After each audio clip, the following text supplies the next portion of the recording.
আপনারা জানতেন হিজরা মায়ের পেট থেকে হয়, কিন্তু মিথ্যা কথা।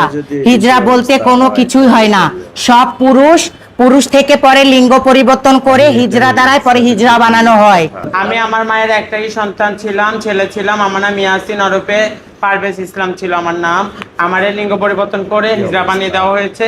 আমি হচ্ছি হাসান। প্রথম কথা হচ্ছে যে আমি একজন পুরুষ, ঠিক আছে? আমি একজন পুরুষ ছিলাম, আমাকে জোরপূর্বক ভাবে হিজরা বানানো হয়েছে বা হিজরাদের চক্রের দ্বারায় আমি আজকে আপনারা দেখতে পাচ্ছেন আপনাদের সামনে। আর যে আমাকে হিজরা বানিয়েছে, যাদের দ্বারা আমি আজকে হিজরা হয়েছি, তারা মনে করেন যে আরাম আয়েশে তারা এখন হিজরাই না। আমার পিছনে আপনারা দেখতে পাচ্ছেন যে কিছু মানুষের ছবি লাগানো আছে। এক হচ্ছে সুন্দরী হিজরা, দ্বিতীয় হচ্ছে যে শিমুল, তৃতীয় হচ্ছে যে লিপস্টিক, ওর নাম হচ্ছে হৃদয়, 4 নাম্বার হচ্ছে যে আয়শা, ঠিক আছে?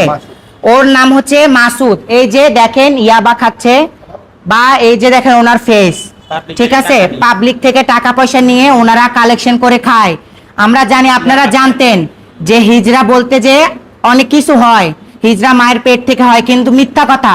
হিজরা বলতে কোনো কিছুই হয় না, সব পুরুষ পুরুষ থেকে পরে লিঙ্গ পরিবর্তন করে হিজরা দ্বারাই পরে হিজরা বানানো হয়, ঠিক আছে? আপনাদের কাছে এতটুকুই অনুরোধ, দেশবাসীর কাছে, আপনাদের বিয়ে বাড়িতে কোনো ফাংশন, গাড়ি বা ট্রেনে আপনাদের যেভাবে হেনস্থা, আপনাদের যেভাবে টর্চার করা হয় বা আপনারা যেভাবে টর্চারের শিকার হচ্ছেন প্রতিনিয়ত, আমরা চাচ্ছি এটা যেন বন্ধ হয়।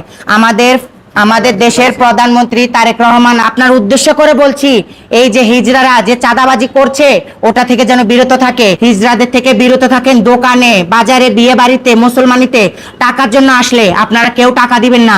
আমি আমার মায়ের একটাই সন্তান ছিলাম, ছেলে ছিলাম। আমার নাম ইয়াসিন ওরফে পারভেজ ইসলাম ছিল আমার নাম। আমার লিঙ্গ পরিবর্তন করে হিজরা বানিয়ে দেওয়া হয়েছে। তখন আমার বয়স ছিল 13 বছর। আমি তখন বুঝিনি, আমি চক্রের ফাঁদে পড়ে গেছি। আমাকে এরকম করে ইন্ডিয়াতে পাচার করা হয়েছে। অনেক কষ্টের পর আমি আবার আমার বাবা মার কাছে আসতে পারছি। আর প্রিয় দেশবাসী, আপনাদের কাছে বিনীত আবেদন, এখন আমরা ওরা সংখ্যার দিক থেকে 200-250 জন, আমরা মাত্র 3 জন। আমাদের আগেও এরকম অনেকে হিজড়াদের প্রতিবাদ করতে আসছে। কেউকে ধরে নিয়ে চুল কেটে দেওয়া হয়েছে, মারা হয়েছে, অত্যাচার করা হয়েছে, যার কারণে ভয়ে কেউ আসতেছে না মিডিয়ার সামনে। আমরা অনেক সাহস যোগে আসছি, কেন আসবো না? আজকে আমাদের জীবনটা কি? আজকে আমরা জিন্দা লাশ। আজকে আমরা না হতে সাধারণ পাবলিক হয়ে আসছি, না হতে পারবো সন্তানের মা, কোনোটাই হতে পারবো না। আজকে আমরা জিন্দা লাশ। এরকম প্রত্যেকটা হিজড়ার জীবনের সাথে হয়েছে।